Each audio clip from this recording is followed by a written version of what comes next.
Hola, hola, muy buenas tardes. Lamentablemente por razones ajenas no pudimos tener esta reunión y la verdad es que quedaba pendiente y la intención es que se lleven pues por supuesto la información asociada a las infecciones del tracto urinario para que completen pues el temario que les será preguntado en la próxima evaluación asociada al módulo de nefrología.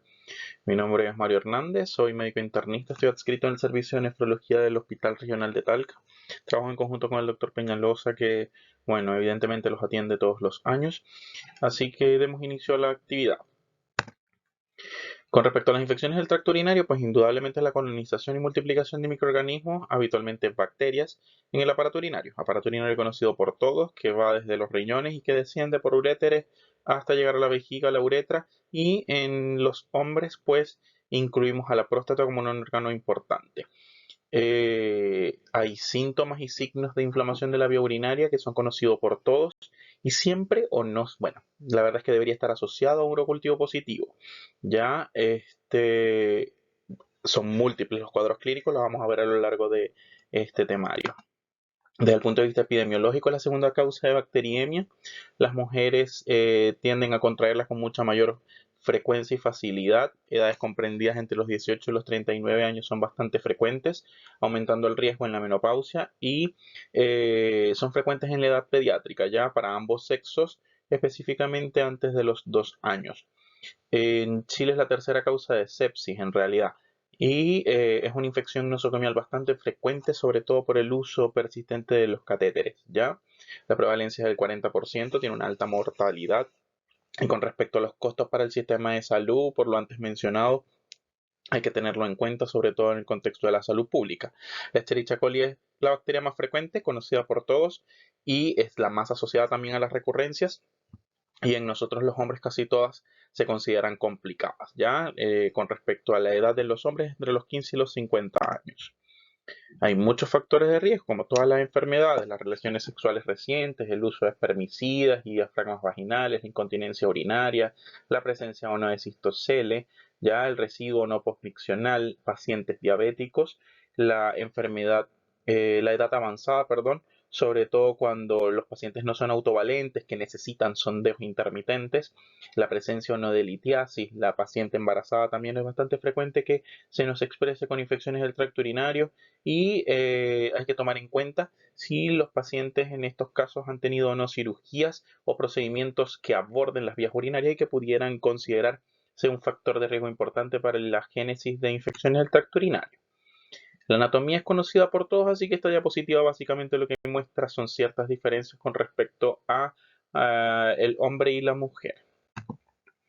Hay ciertas consideraciones anatómicas que están basadas entonces en este contexto de lo antes mencionado, de las consideraciones anatómicas. Eh, el sistema urinario es un sistema cerrado, es un sistema estéril, excepto la uretra anterior. Ya hay un flujo hacia afuera que arrastra entonces los microorganismos en el 90% de los casos. Tiene un pH ácido de 5.5, trabaja con una baja osmolaridad y el drenaje de la orina de los riñones hacia la vejiga hasta finalmente el exterior en la uretra es como la dirección habitual. Y si hay algo que sea anterógrado, pues por supuesto nos va a generar que el paciente tenga un factor de riesgo adicional para las infecciones urinarias.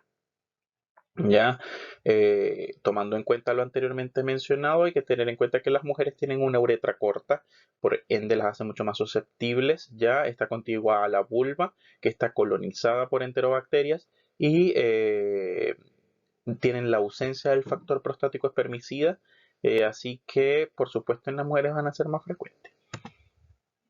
50% de las mujeres han tenido un episodio a lo largo de su vida y generalmente tienen un sistema urinario normal, anatómicamente normal. Y con respecto a los adultos mayores, el 25% en los hombres pueden tener un episodio de prostatitis y en los hombres pudiéramos sospechar con mayor frecuencia la presencia de alguna anomalía del sistema urinario con respecto a esto que estamos mencionando de las consideraciones anatómicas. Ahora, como todas las enfermedades, tenemos cierto sistema de clasificación. Tenemos bacteriuria asintomática en este caso, que pues el trastorno en el que las bacterias están presentes en la orina en cantidades superiores a las normales, pero que no se producen síntomas. No en todos los pacientes se tratan. Ya tenemos una clasificación anatómica, sería infecciones urinarias altas, donde están tomado el parénquima y la pelvis renal. En estos pacientes hablamos de pielonefritis, abscesos renales o perirrenales, o en su defecto la infección urinaria baja. Cuando la afección es fundamentalmente vesical, hay uretritis, cistitis, prostatitis o cisturetritis, ¿ya? Y las infecciones del tracto urinario bajos y altas pueden coexistir y hasta en un 30% de los casos superponerse, lo cual ha hecho que esta clasificación no sea la ideal. Tenemos las complicadas y las no complicadas. Las no complicadas, pues un paciente con tracto urinario normal, sin obstrucción, sin ninguna historia de instrumentación reciente, que son los factores de riesgo que anteriormente habíamos mencionado, cuyos síntomas están confinados solo a las vías urinarias bajas, anteriormente mencionadas. Y las complicadas, que serían infecciones de vías urinarias altas en mujeres, cualquier infección urinaria en el hombre, infecciones urinarias en pacientes embarazados o en pacientes diabéticos o en algún paciente inmunocomprometido por alguna otra causa, la presencia o ausencia de catéteres, los pacientes con uropatías obstructivas, urolitiasis siendo lo más frecuente, pacientes con reflujo vesicoureteral, que era lo que mencionaba anteriormente con las consideraciones anatómicas, anomalías anatómicas geniturinarias, que sería el punto siguiente, pacientes con insuficiencia renal o en su defecto pacientes trasplantados que tengan un cuadro de infección del tracto urinario se considera una infección del tracto urinario complicada. Con respecto a la evolución agudas y crónicas, las agudas con un comienzo reciente de la infección habitualmente que responde a terapia con antibióticos. La forma clínica más común de infección urinaria es la cistitis aguda y las crónicas entonces sería la persistencia del mismo patógeno, que sería por recaída después de un tratamiento apropiado con antibióticos. La infección no va a corresponder al tratamiento inicial con antibióticos, no va a responder, perdón. Y lo más frecuente son las pielonefritis crónicas, que pueden llevar a hipertensión e insuficiencia renal, y las prostatitis crónicas son bastante frecuentes. Ya se manifiestan siempre con mucho dolor, con mucha irritación vesical y pueden llevar al paciente a esterilidad. Con respecto a las infecciones urinarias recurrentes, que anteriormente las había mencionado, estas se definen cuando los pacientes tienen infecciones urinarias que se presentan 3 o más infecciones urinarias sintomáticas en un plazo de 12 meses, o cuando presenta 2 o más infecciones urinarias sintomáticas en 6 meses. A su vez, se pueden clasificar como recidivas, reinfección, persistencia bacteriana o superinfección con las características allí expresadas en la diapositiva. Con respecto a la etiología, el 95% son monomicrobianas y el 5% polimicrobianas. Con respecto a las monomicrobianas, el 75 al 95%, como anteriormente lo habíamos mencionado, son casos comunitarios dados por Escherichia coli. El 50% casos nosocomiales por Escherichia coli, pasando un 10 o un 15% por algunas otras bacterias ahí especificadas. Ese otro 5% son polimicrobianas y en esos casos hay que pensar que los pacientes pueden estar cursando con abscesos porque los abscesos son polimicrobianos en lo habitual. Y pacientes sintomáticos con cultivos negativos, eso es como una observación, hay que pensar en clamidia. Pacientes hospitalizados siempre pensan en alguna otra como bacilos gram negativos no fermentadores, como la Pseudomonas aeruginosa, bastante frecuente en pacientes hospitalizados.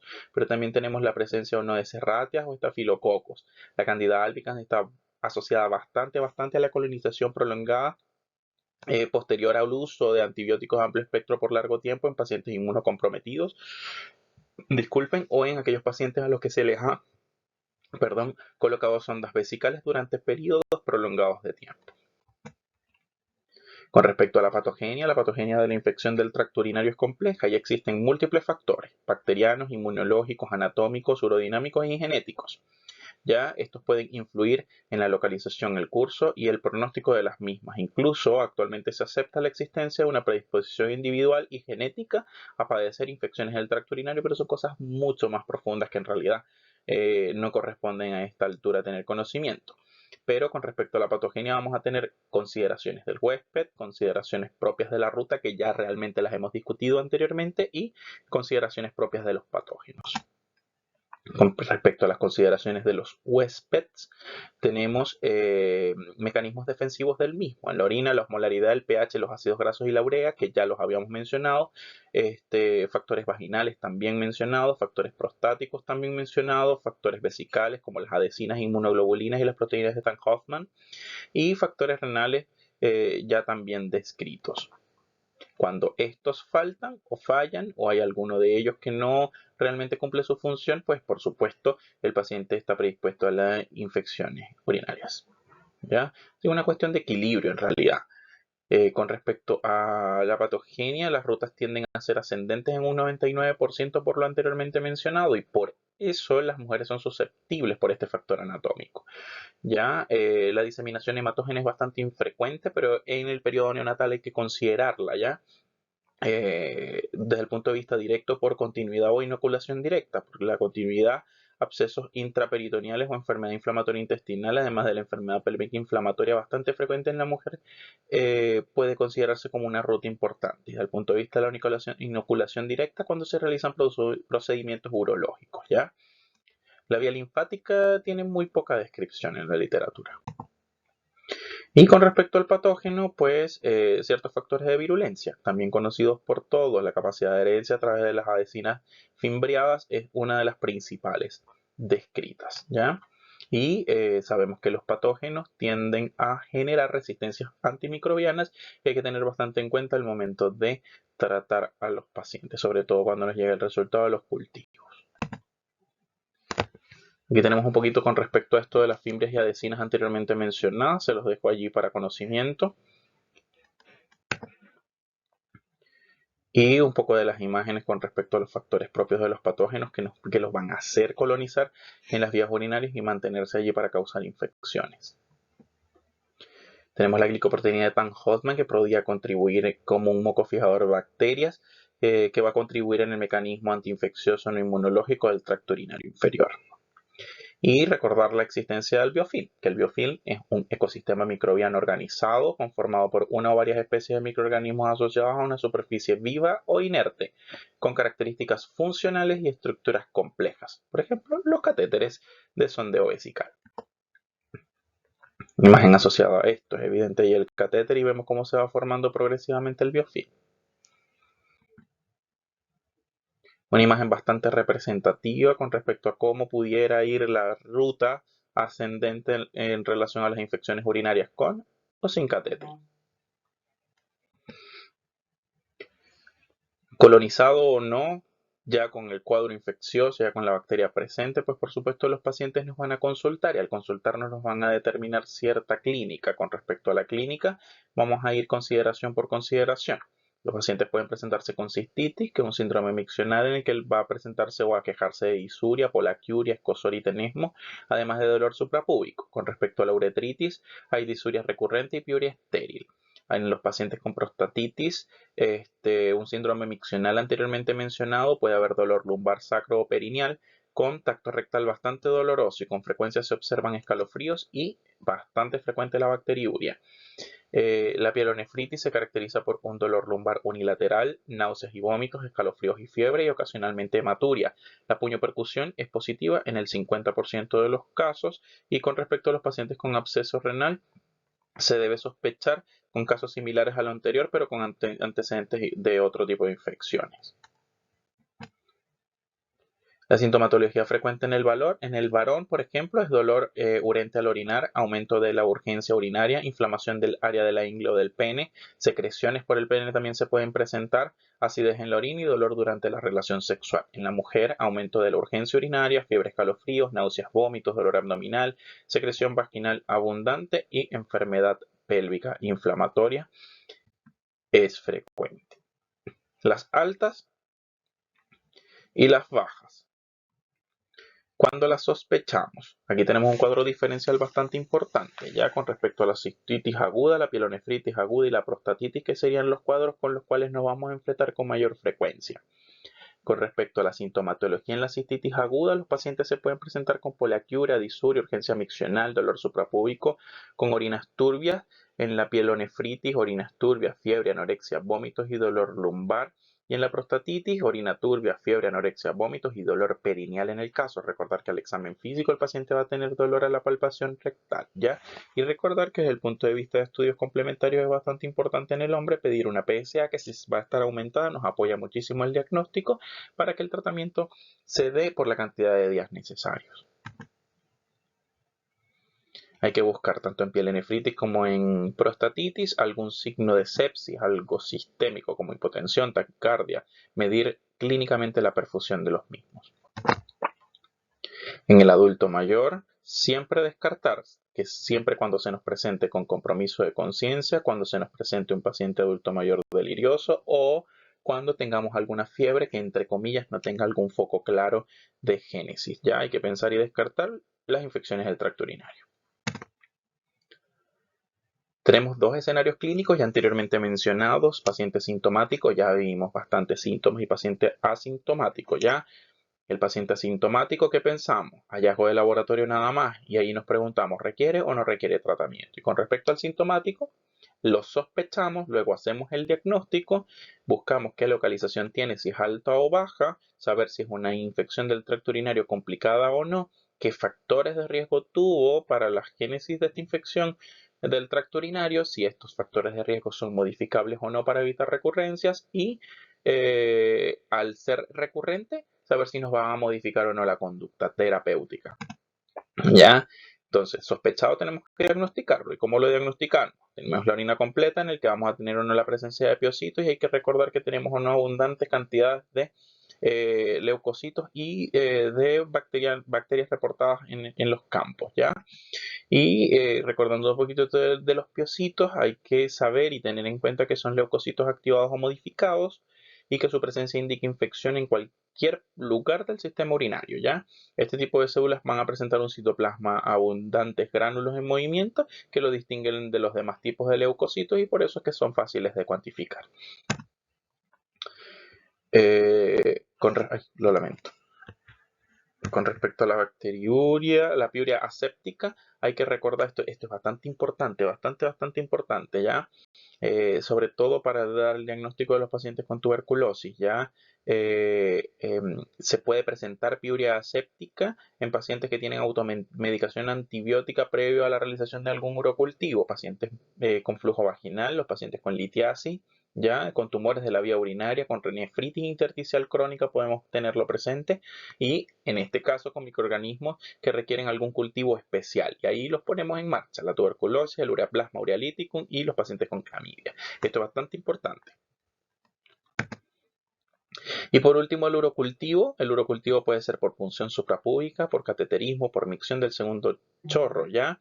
Y ahí tenemos la cantidad de unidades formadoras de colonia por mililitro que nos van a dar un cultivo positivo y que por supuesto nos van a tipificar algún tipo de bacteria y que además sobre esa bacteria se van a utilizar ciertos antibióticos para saber qué sensibilidad puede tener esta bacteria con respecto a para poder tener un tratamiento dirigido y específico, ¿ya? Con respecto a los usuarios que utilizan catéter urinario, la muestra debe ser tomada 48 horas desde la instalación del catéter o tras el cambio del mismo, pues por supuesto para evitar falsos positivos.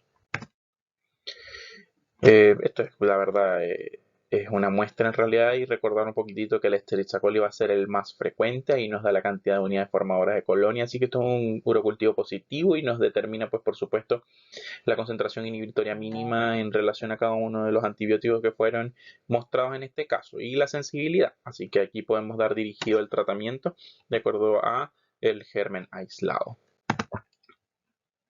Con respecto a las itus complicadas, tenemos complicaciones locales y sistémicas. Lo sistémico ya lo conversamos, un paciente séptico se da en 1 al 4% de los pacientes con infección del tracto urinario y la verdad es que luego de iniciar el tratamiento dirigido, los pacientes tienden a tener una mejoría cercana a las 48 horas de iniciado el mismo. Desde el punto de vista local, vamos a hablar de los abscesos renales, de las pielonefritis agudas enfisematosas y de la necrosis papilar renal. ¿Ya? Siempre recordar que no solo nos debemos quedar con los examen de orina completo o con lo urocultivo, hay que hacer estudios complementarios. Dentro de los estudios de laboratorio incluyen el hemograma, la PCR y la VHS. Se pueden utilizar los hemocultivos en caso de pensar de que pudiera generarse algún tipo de bacteriemia, sobre todo en los pacientes que se presentan con fiebres importantes. Buncreatinina para medir la funcionalidad renal, electrolitos plasmáticos y glicemia. Desde el punto de vista de imagen, la solicitamos habitualmente cuando hay alguna sospecha de complicación.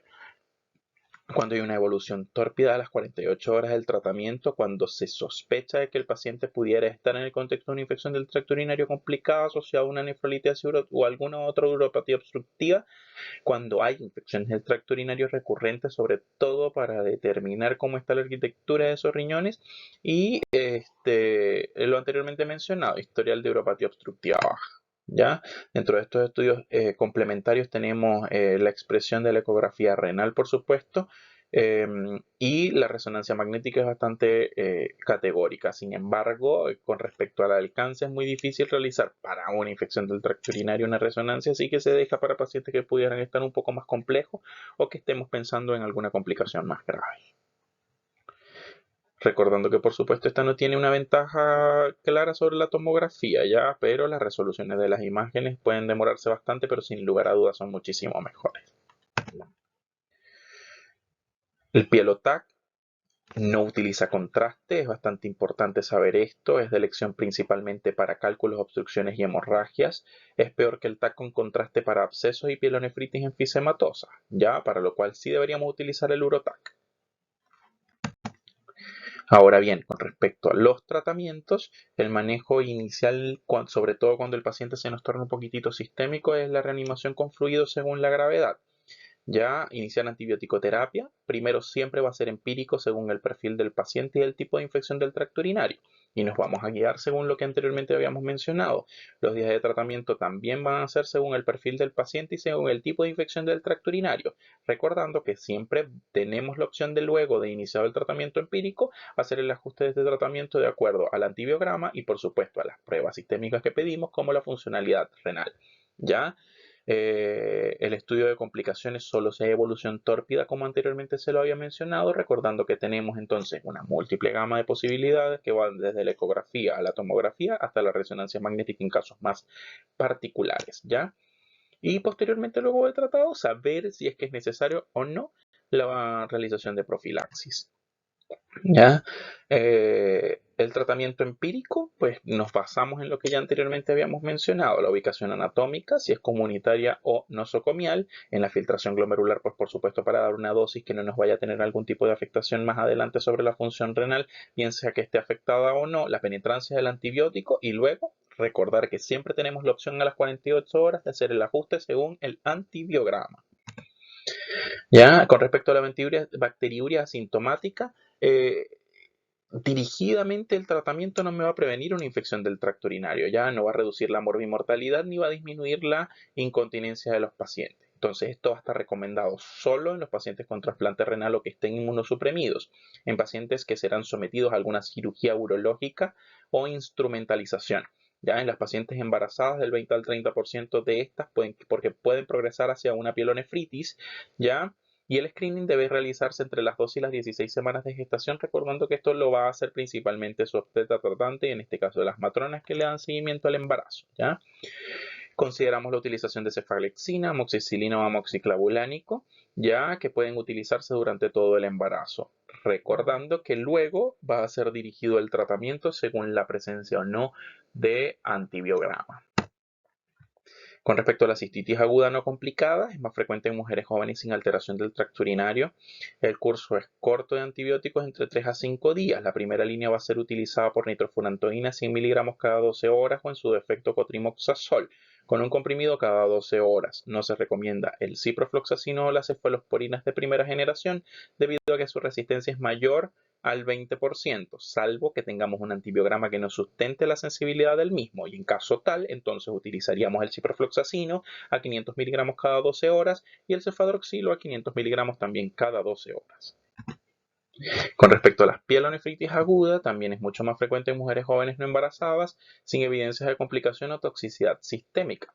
Ya el tratamiento debe ser hospitalizado al menos las primeras 72 horas con el switch luego posible al tratamiento antibiótico vía oral, siempre con seguimiento delicado. El tratamiento recomendado sería la ceftriaxona como cefalosporina de tercera generación a 2 gramos al día endovenoso, amicacina 15 miligramos por kilo día teniendo en cuenta siempre los ajustes renales y gentamicina 5 miligramos por kilo día.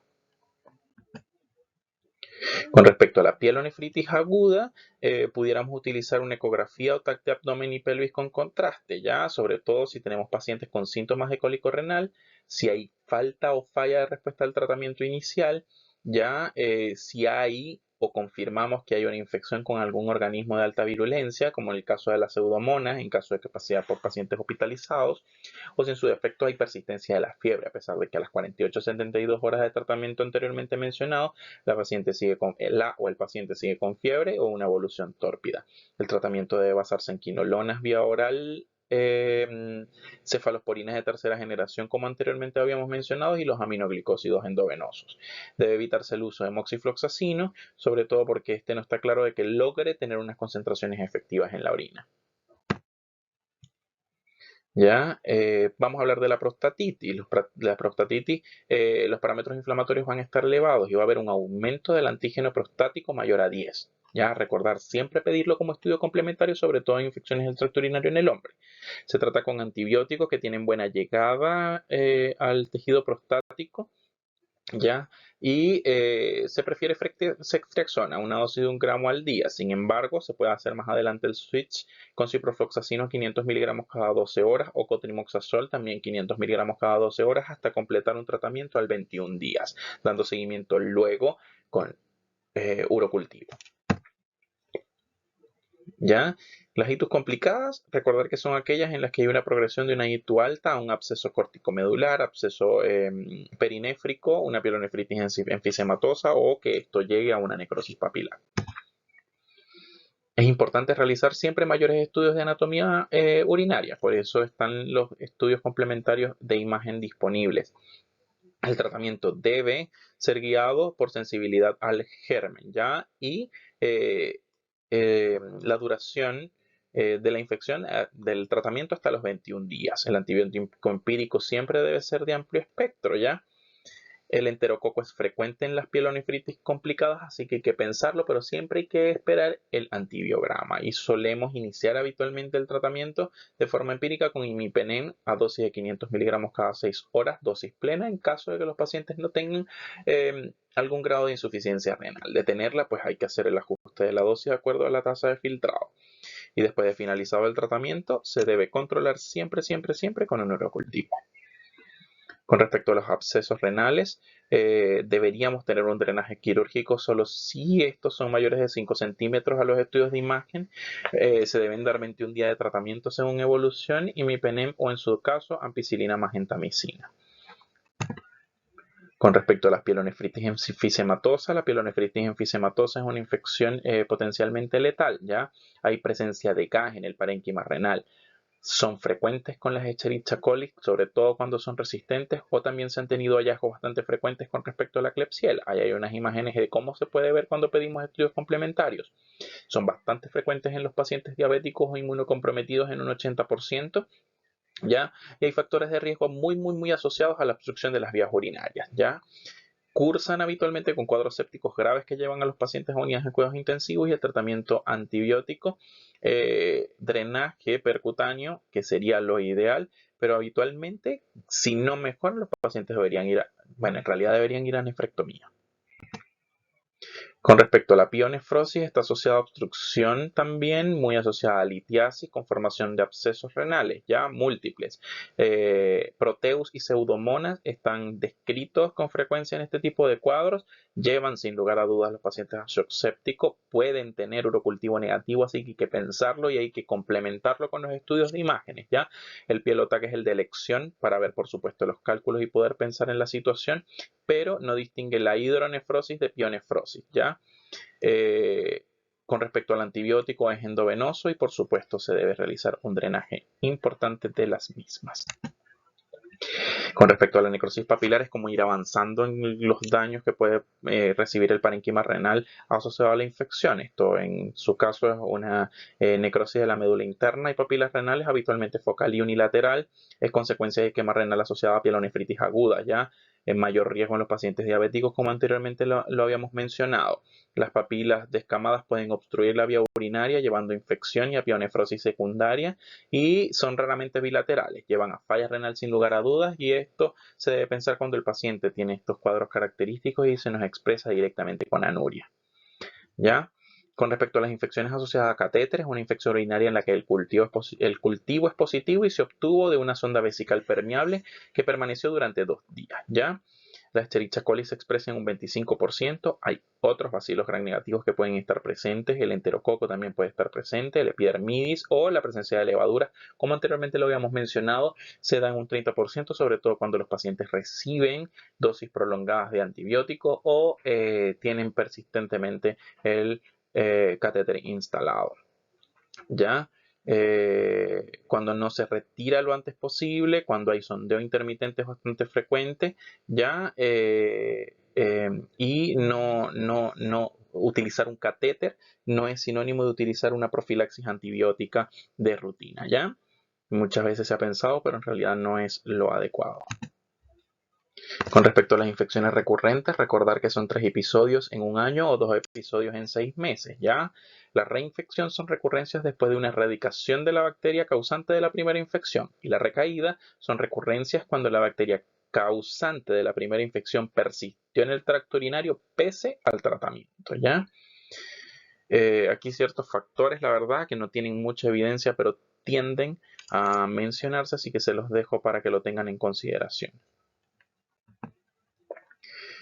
La profilaxis antibiótica está indicado solo en mujeres con al menos 3 infecciones del tracto urinario en un año o 2 en los últimos 6 meses. Ya pueden usar diario o postcoital cuando hay una relación temporal con el episodio.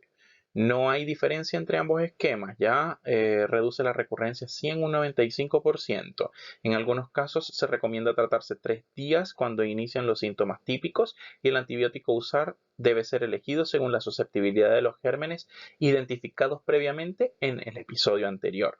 ¿Ya? Un estudio urológico si se sospecha de si se tiene incontinencia urinaria, si hay 2 o más pielonefritis a repetición, si hay sospecha de alguna malformación urológica o la presencia de litiasis, ¿ya? Con respecto al reflujo vesicoureteral, aquí tenemos ciertas consideraciones visuales, la verdad que es recordar que hay un flujo unilateral luego de la producción de la orina, y por supuesto el reflujo quiere decir que va a haber un flujo retrógrado, y eso nos hace que sea bastante susceptible, sobre todo en los niños, ¿ya? Es la causa más frecuente en la infección urinaria infantil, como anteriormente lo había mencionado ya, y allí tenemos una clasificación que está bastante precisa. Para concluir, las infecciones del tracto urinario son muy frecuentes, son de alta morbilidad y costo para el sistema de salud en casos complicados. El manejo es inicial y sin lugar a dudas en medicina general: se sospecha, se diagnostica y se da tratamiento. ¿Ya? Luego se deriva cuando sin lugar a dudas son casos complejos. ¿Ya? El tratamiento debe ser empírico, debe iniciarse cuando se sospecha y se confirma, ¿ya? Y luego debe ser dirigido al germen específico según el antibiograma. Y sin lugar a dudas, como ya lo mencioné, hay que derivar los casos complicados con estudios complementarios. Muchas gracias y éxito.